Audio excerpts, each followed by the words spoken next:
Welcome back to Satish on wheels. Tamil Nadu assembly elections இன்னையோட பிரச்சாரம் முடிஞ்சிருச்சு. இன்னும் 2 நாளில் எலெக்ஷன் நடக்க போகுது, அதாவது 23rd April 2026. ஸோ இதை பற்றி நம்ம அப்கமிங் எலெக்ஷன்ஸை பற்றி சில இன்ஃபர்மேஷன்ஸ், சில ஃபெசிலிட்டிஸ், பர்சன்ஸ் வித் டிசபிலிட்டிஸ், மாற்றுத்திறனாளிகளுக்கு என்னென்ன இருக்குது அப்படின்றத பேசுறதுக்காக தான் உங்க கூட ஷேர் பண்ணுறதுக்காக இந்த வீடியோ. ஃபர்ஸ்ட் ஆஃப் ஆல் பார்த்தீங்கன்னா 234 தொகுதியிலையும் தமிழ்நாட்டில் ஒரே கட்டமாக ஃபேஸ் 1 அப்படின்ற எலெக்ஷன்ஸாக நடக்க போகுது. ஓகேங்களா? இதில் பார்த்தீங்கன்னா நிறைய வேட்பாளர்கள் அப்ளை பண்ணியிருக்காங்க. நிறைய பெரிய பெரிய அங்கீகரிக்கப்பட்ட கட்சிகளும் சரி, இண்டிபெண்டன்ட் கேண்டிடேட்ஸ் அவங்க எல்லாருமே இதில் அப்ளை பண்ணியிருக்காங்க. ஸோ உங்களுக்கு இன்னைக்கு பார்த்தீங்கன்னா என்னென்னலாம் நீங்கள் எலெக்ஷன் போய் ஓட்டு போகிறதுக்கு முன்னாடி என்னெல்லாம் நீங்கள் ஃபேக்டர்ஸ் கன்சிடர் பண்ணணும், ப்ளஸ் நீங்கள் என்னெல்லாம் செக் பண்ணிக்கிட்டீங்கன்னா உங்களுக்கு ஈஸியாக இருக்கும், ப்ளஸ் என்னென்ன ஃபெசிலிட்டிஸ் அவைலபிளாக இருக்குது அப்படின்றத சொல்கிறதுக்கான வீடியோ மட்டும்தான் இது. ஸோ உங்களுக்கு ஃபஸ்ட்டு பார்த்தீங்கன்னா நான் ஏற்கனவே சொன்ன மாதிரி 234 தொகுதியிலையும் நிறைய வேட்பாளர்கள் எலெக்ஷனுக்கு அப்ளை பண்ணியிருக்காங்க. கிட்டத்தட்ட 7000 வேட்பாளர்கள் அப்படின்னு சொல்லியிருக்காங்க, கேண்டிடேட்ஸ் அப்படின்னு சொல்லியிருக்காங்க. ஸோ இந்த 7000 வேட்பாளர்லையும் ஒரு தொகுதியிலையும் குறைஞ்சது ஒரு 10லேருந்து 15லேருந்து ஒரு 30 பேர் வரைக்கும் போட்டியிடுவாங்க. ஸோ இதில் நிறைய பேர் அப்ளை பண்ணி ரிஜெக்ட் ஆகிருக்கும், இல்லை கடைசியாக ஃபைனல் லிஸ்ட் யார் யார் இருக்கும் எல்லாமே இருக்கும். ஸோ உங்களுக்கு உங்களோட தொகுதியில் எந்தெந்த கட்சிகள் போட்டியிடுது, உங்களுக்கு நிறைய பேர் பார்த்தீங்கன்னா உங்களுக்கு மேஜராக ஒரு 3-4 கட்சி தான் உங்களுக்கு அடையாளமாக தெரியும். அதை தாண்டி அந்த தொகுதியில் யார் யார் வேட்பாளர்கள் நிற்கிறாங்க, அவங்களோட சொத்து மதிப்பு என்ன, அவங்க இதுக்கு முன்னாடி என்ன ஒர்க் பண்ணியிருக்காங்க, ஸோ அவங்களோட கேஸ், அவங்க மேலே கிரிமினல் கேஸில் கொலை வழக்குகள் என்னென்ன, இது எல்லாத்தையுமே நீங்கள் ஃபஸ்ட்டு விசிட் பண்ணி பாருங்கள்.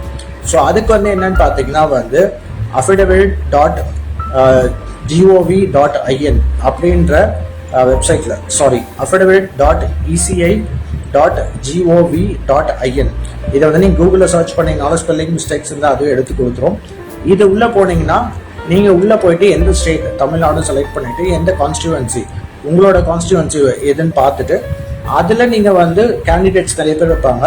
ஃபைனலாக ரிஜெக்டட், அப்புறம் வித்ட்ரான், அப்புறம் ஃபைனலிஸ்ட் அப்படின்னு சொல்லிட்டு இருக்கும். யார் ஃபைனலாக நிற்கிறாங்க அப்படின்னு அதை மட்டும் நீங்கள் செலக்ட் பண்ணிங்கன்னா அவங்களோட கேண்டிடேட்ஸ் மட்டும் வரும்.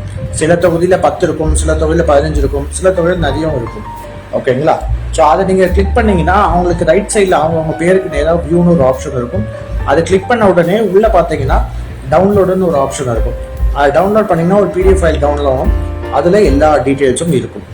ஸோ இது பேசிக்காக உங்களோட தொகுதியில் யார் யார் கேண்டிடேட்ஸ் நிற்கிறாங்க, அங்கீகரிக்கப்பட்ட கட்சியோ சரி, இல்லை இண்டிபெண்டன்ட் கேண்டிடேட்ஸ் யாராக இருந்தாலும் நீங்கள் பார்த்து டிசைட் பண்ணி அவங்களுக்கு கண்டிப்பாக ஓட் பண்ணலாம். அடுத்தது நீங்கள் உங்களோட ஓட்டர் ஐடி இருக்கா, எந்த பூத்தில் இருக்குது, அப்புறம் அது என்ன பார்ட் நம்பர், சீரியல் நம்பர், இப்படிலாம் நிறைய இருக்கும். உங்களுக்கு பூத் ஸ்லிப் சப்போஸ் வீட்டுக்கு கொடுக்காம இருந்திருப்பாங்க.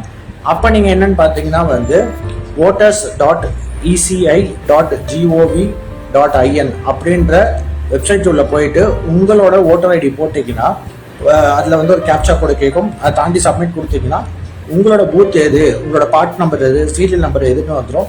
அதை நீங்கள் ஸ்கேன் பண்ணியோ இல்லை ஒரு ஸ்க்ரீன்ஷாட்டோ எடுத்து வச்சுக்கிட்டிங்கன்னா நீங்கள் போகும்போது டக்குன்னு உங்களோட சீரியல் நம்பர் சொன்னீங்கன்னா உங்களுக்கு ஓட்டிங் பண்ண ஈஸியாக இருக்கும். ஸோ உங்களுக்கு கவர்மெண்ட் ஐடி ப்ரூஃப், அங்கீகரிக்கப்பட்ட ஐடி ப்ரூஃப் எதுவாக இருந்தாலும் நீங்கள் எடுத்துகிட்டு போகலாம், ஓட்டர் ஐடி இல்லைனா கூட. ஆனால் உங்களோட ஓட்டர் ஐடி நம்பரை வச்சு நீங்கள் அந்த ஸ்லிப்போ இல்லை அந்த ஸ்க்ரீன்ஷாட் எடுத்துட்டிங்கன்னா உங்களுக்கு அது ஈஸியாக இருக்கும்.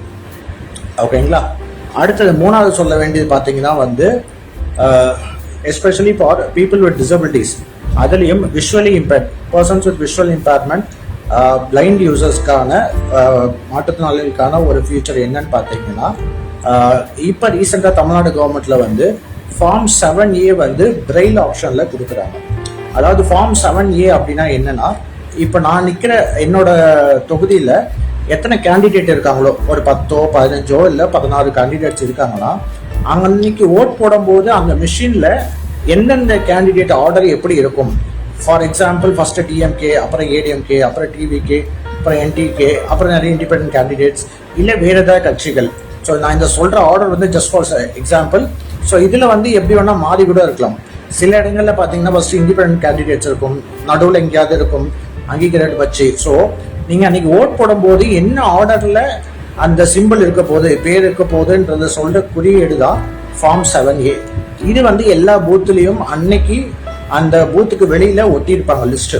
ஸோ என்ன ஆர்டரில் இருக்கும்னு. பட் ஆனால் வந்து ஒரு பார்வையற்ற குறைபாடு உள்ள மாற்றுத்திறனாளிகளுக்கோ அந்த மாதிரி இருக்கவங்களுக்கு பிரெய்லி ஆப்ஷனில் கொடுத்தாதான் அவங்களுக்கு ஈஸியாக இருக்கும். ஸோ யார் யார் வந்து பர்சன்ஸ் வித் விஷுவல் இம்பேர்மெண்ட் இருக்கீங்களோ கண்டிப்பாக நீங்கள் அந்த பூத்தில் உங்களுக்கு வந்து ஃபார்ம் 7A பிரெய்லி ஆப்ஷனில் கொடுக்க சொல்லுங்கள். இது உங்களோட உரிமை, கண்டிப்பாக நீங்கள் கேட்கலாம். அடுத்தது நீங்கள் அதை போகிறதுக்கு முன்னாடியே வீட்டிலேருந்தே பார்க்கணும்னு நினச்சிங்கனாலும் பார்க்கலாம். eRoles.tn.gov.in இது உள்ள போனீங்கன்னா கேண்டிடேட் லிஸ்ட்னு கிளிக் பண்ணிட்டு உங்களோட தொகுதி கான்ஸ்டிடுவன்சி எது நீங்கள் கிளிக் பண்ணீங்கன்னா உங்களுக்கு அன்னைக்கு என்ன ஆர்டர்ல இருக்க போகுது, சீரியல் நம்பர் 1 இந்த கட்சி, சீரியல் நம்பர் 2 இந்த கட்சி, சீரியல் நம்பர் 3 இந்த கட்சி அப்படின்னு லைனாக லிஸ்ட் இருக்கும். அவங்களோட சிம்பிளோட அதில் போட்டிருக்கும். இது வந்து அந்த வெப்சைட்ல வந்து HTML ஃபார்மேட்ல இருக்கும். ஸோ உங்களுக்கு ஈஸியாக வந்து நீங்கள் வந்து படித்து பார்த்து தெரிஞ்சுக்கிட்டு அன்னைக்கு போய் போடலாம். அடுத்தது ஓட்டிங் மிஷினில் பார்த்தீங்கன்னா உங்களுக்கு பிரெய்லி ஆப்ஷனில் அந்தந்த பட்டன் பக்கத்தில் 1 2 3 4 5 அப்படின்னு நம்பரிங்களும் எழுதியிருப்பாங்க. ஸோ இது வந்து எல்லா பிரெயில் மிஷின்லையும் ஃபர்ஸ்ட் சீரியல் நம்பர் இருக்கும், அவங்க பேர் இருக்கும், அதுக்கப்புறம் அவங்க சின்னம் இருக்கும், அதுக்கப்புறம் அந்த ஓட்டு போடுற பட்டன் இருக்கும், அதுக்கடுத்து அந்த பிரெய்லி ஆப்ஷனில் எழுதியிருக்கும் அந்த மிஷின்லையும். பட் அதில் வந்து சீரியல் நம்பர் மட்டும்தான் எழுதிருக்குமே கண்டி சிம்பிள்லாம் எழுதியிருக்காரு. ஸோ நீங்கள் போகும்போதே ஃபார்ம் 7Aல என்ன சீரியல் நம்பரில் நீங்கள் எத்தனாவது பட்டனை ப்ரெஸ் பண்ண போகிறீங்க அப்படின்னு எடுத்துகிட்டு கண்டுபிடிச்சிட்டு பார்த்துட்டு போயிட்டீங்கன்னா உங்களுக்கு ஈஸியாக இருக்கும். So these are all basic informations. அடுத்தது people with locomotor disabilities or wheelchair யூசர்ஸோ இல்லை senior citizens age above 85 old years இருக்கவங்களுக்கு கவர்மெண்ட்லேருந்து நிறைய சப்போர்ட் தராங்க. என்னன்னு பார்த்தீங்கன்னா உங்களுக்கு வீட்டிலேருந்து பிக்கப் ட்ராப் தேவைப்பட்டால் உங்களுக்கு ஹெல்ப் பண்ணுவாங்க. இல்லை வீல் சேர்ஸ் வேணும்னா உங்களுக்கு ப்ரொவைட் பண்ணுவாங்க போலிங் பூத்தில். அப்படி இல்லையா உங்களுக்கு ஒரு போலிங் அசிஸ்டன்ஸ், உங்களுக்கு வந்து ஓட்டிங் போகும்போது கூட யாராவது வந்து ஒரு வாலண்டியர் வந்து சப்போர்ட் பண்ணுவாங்க. இதெல்லாம் வந்து நீங்கள் எப்படி கேட்கலான்னு பார்த்தீங்கன்னா இனிஷியலாக சக்ஷம் அப்படின்னு ஒரு ஆப் இருக்குது. அந்த ஆப் மூலியமாக போய் நீங்கள் ரெஜிஸ்டர் பண்ணிட்டீங்கன்னா எலெக்ஷன் ரிலேட்டட் நிறைய டீட்டெயில்ஸ் இருக்கும். ப்ளஸ் நீங்கள் இதுலேயே வந்து உங்களுக்கு வந்து ஒன்று உங்களுக்கு வீட்டிலேருந்து பிக்கப் ட்ராப் வண்டி வேணுமா, இல்லை உங்களுக்கு வந்து ஓட்டிங் அசிஸ்டன்ஸ் வேணுமா, இல்லை வீல் சேர் வேணுமா, இது எல்லாமே நீங்கள் அதை அப்ளை பண்ணலாம். ஆப் இருந்தால் தான் பண்ணணுமான்னு கேட்டால் கிடையாது. உங்களுக்கு டோல் ஃப்ரீ நம்பர்ஸும் கொடுத்துருக்காங்க கவர்மெண்ட்டில். 1950 அப்படின்ற நம்பருக்கு கால் பண்ணி நீங்கள் சொல்லலாம். ஆர் 1800-425-7012 கால் பண்ணி உங்களோட தொகுதி எது, உங்களோட டிஸ்ட்ரிக்ட் எது, ப்ளஸ் உங்களோட போலிங் பூத் எது, இந்த இன்ஃபர்மேஷன் சொல்லி நீங்கள் வந்து உங்களுக்கு தேவைப்படுற சப்போர்ட்டை நீங்கள் கேட்கலாம். இந்த சப்போர்ட் மட்டும் இல்லை, வேறு ஏதாவது டவுட்ஸ்னாலும் நீங்கள் கால் பண்ணி கேட்கலாம் அவங்கள. ஓகேங்களா? ஸோ டைம் இன்னும் ஜஸ்ட்டு ஷார்ட்டாக தான் இருக்குது, இன்னும் ஒரு நாள் தான் நடுவில் இருக்குது. ஸோ முடிஞ்ச அளவுக்கு உங்களுக்கு சப்போர்ட் வேணும்னா நீங்கள் முன்னாடியே கால் பண்ணி இன்ஃபார்ம் பண்ணுங்கள்.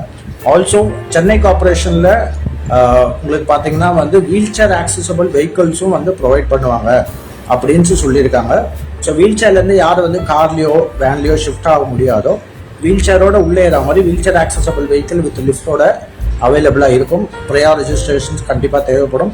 லாஸ்ட் மினிட் வரைக்கும் வெயிட் பண்ணாதீங்க. ஓகேங்களா? ஸோ இதுதான் உங்களுக்கு ப்ரொவைட் பண்ணுற ஃபெசிலிட்டிஸ்.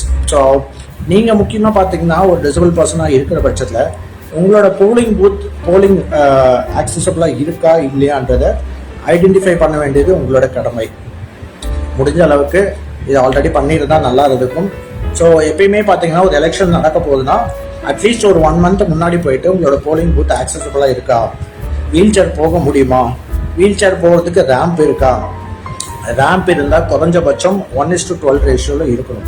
அதாவது 1 அடி ஹைட்டுனா 12 அடி நீளம் இருக்கணும், ப்ளஸ் 4 அடி அகலமாவது குறைஞ்சபட்சம் இருக்கணும். 2 பக்கமும் கைப்பிடி இருக்கணும். அந்த கைப்பிடி வந்து 2.5 அடியிலேருந்து 3 அடிக்குள்ளே ஹைட் இருக்கணும். இதை தாண்டி நீங்கள் உள்ளே போகிற எல்லா இடங்கள்லையும் படிக்கட்டு இல்லாமல் சாய்வு தளம் ரேம்ப் கண்டிப்பாக இருக்கணும். ஓகேங்களா? நீங்கள் கேட்லேருந்து நியரஸ்ட்டு பிளேஸுக்கு வரைக்கும் வெஹிக்கிளில் போகிறதுக்கு அவங்க அலோவ் பண்ணணும். ப்ளஸ் அங்கே வழி வந்து மேடு பள்ளமாக இருக்கக்கூடாது, மண்ணாக இருக்கக்கூடாது. ஸோ இது எல்லாமே நீங்கள் பார்த்துக்கணும். அடுத்தது போலிங் பூத் மிஷின் கிட்ட போகிற இடத்துல செவுத்தை ஒட்டி டேபிள்ஸ் போட்டிருப்பாங்க. ஸோ இதை வந்து நீங்கள் வந்து பார்த்துட்டு அவங்கள வந்து டேபிள் வந்து குறைஞ்சபட்சம் ஒரு 5 அடி கேப் விட்டாவது போட சொல்லணும். அப்பதான் வீல் சேர் உள்ள போய் திரும்ப முடியும். அடுத்தது பார்த்தீங்கன்னா அந்த டேபிளுக்கு கீழே வீல் சேரில் போறவங்களுக்கு கால் இடிக்கக்கூடாது. ஸோ அந்த டேபிளுக்கு கீழே வீல் சேர் ஃப்ரீயாக உள்ளே போகிற அளவுக்கு ஸ்பேஸ் இருக்கணும். ஓகேங்களா? அடுத்தது ஃபைனலாக பார்த்தீங்கன்னா அந்த ஓட்டிங் மிஷின் பார்த்தீங்கன்னா நார்மலாக ஸ்லாண்டிங்காக வச்சுருப்பாங்க, அதாவது படுக்க வச்சுருப்பாங்க. ஸோ நம்ம already wheel chair users wheel சேரில் உட்காந்துருக்க போது ஸோ ஒரு மிஷினுமே படுக்க வச்சிருக்குன்னா நம்மளுக்கு வந்து அந்த மிஷினில் இருக்க கடைசி பட்டன்ஸ் வரைக்கும் நம்மளுக்கு என்னென்ன இருக்குன்னு தெரியாது. ஸோ எப்பயுமே அந்த மிஷின்ஸ் பார்த்தீங்கன்னா கொஞ்சம் ஸ்லாண்டிங் பொசிஷனில் இருக்கணும். ப்ளஸ் உங்களுக்கு அந்த மிஷின் வந்து கை எட்டுற தூரத்தில் இருக்கணும். ஸோ இப்போ நான் சொன்ன எல்லா விஷயங்களுமே ஆஸ் பர் தி கவர்மெண்ட் கைட்லைன்ஸில் இருக்குது.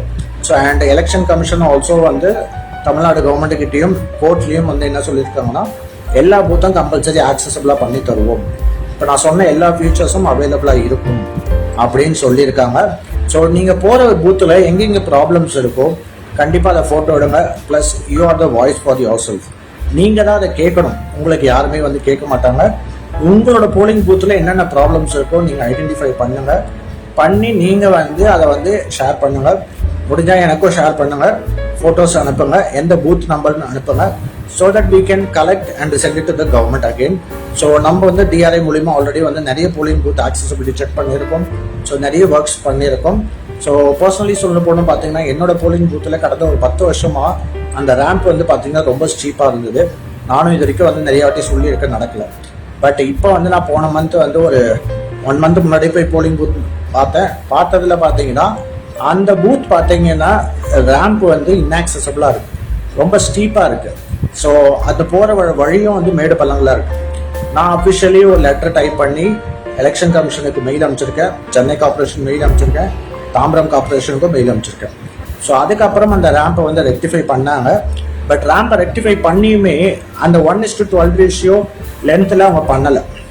ஸோ மறுபடியும் அதை வந்து நான் கம்ப்ளைண்ட் பண்ணி இப்போ சூப்பர்பாக 1:12 ரேஷியோவில் போட்டிருக்காங்க. எப்படின்னா ஒரு இண்டிபெண்ட்டாக ஒரு வீல் சேர் யூசர் அவங்களே வீல் சேரை தள்ளிட்டு போக முடியும், அதுதான். ஸோ நீங்கள் கேட்டால் கண்டிப்பாக நடக்கும். ஸோ நம்மளோட ரைட்ஸை நம்ம தான் கேட்கணும், உங்களோட ஓட்டிங் ரைட்ஸை நீங்கள் தான் பார்த்துக்கணும். யாருமே எந்த ஒரு காரணத்துக்காக உங்களுக்கு ஏதாவது ஃபெசிலிட்டிஸ் அவைலபிளாக இல்லைன்னா ஓட்டிங் போடுறத அவாய்ட் பண்ணாதீங்க. முடிஞ்ச அளவுக்கு கவர்மெண்ட்டு கால் பண்ணுங்கள். நீங்கள் எத்தனை பேருக்கு கால் பண்ணி ரிஜிஸ்டர் பண்ணுறீங்களோ உங்களுக்கு கம்ப்ளைண்ட்ஸோ உங்களோட நீட்ஸோ அதுக்கேற்ற மாதிரி கவர்மெண்ட் வந்து உங்களுக்கு சப்போர்ட் பண்ணும் எல்லாத்தையும். ஓகேங்களா? So 23rd April 2026 it is our day. as a person with disability நம்மளோட ஓட் முக்கியம் இல்லைன்னு இல்லை. ஈச் அண்ட் எவ்ரி பர்சன் நம்மளோட நெக்ஸ்ட் லீடர்ஸை யாருன்னு செலக்ட் பண்ண முடியும். இப்போ நான் சொன்ன எல்லா ப்ராசஸையும் ஒரு வாட்டி கிராஸ் வெரிஃபை பண்ணுங்கள். உங்களுக்கு எதாவது வேணுமோ கேண்டிடேட்ஸை செக் பண்ணுங்கள், உங்களோட ஓட்டர்ஸ் ஐடிஸை செக் பண்ணுங்கள், உங்கள் போலிங் பூத்தை செக் பண்ணுங்கள். பார்த்துட்டு எல்லாரும் கம்பல்சரி ஓட் போடுங்க. ஓட் போட்டுட்டு எனக்கு ஒரு ஃபோட்டோ எடுத்து அனுப்புங்க. போலிங் பூத்தில் என்ன ஆக்சசிபிலிட்டி ப்ராப்ளம்ஸ் இருந்தாலும் பண்ணுங்கள். நான் இப்போ ஆல்ரெடி சொன்ன எல்லா வெப்சைட் லிங்க்ஸும் இதில் கமெண்ட்ஸில் நான் கீழே ஷேர் பண்ணுறேன். Thank you, bye bye. வேறு ஒரு நல்ல வீடியோவில் பார்ப்போம்.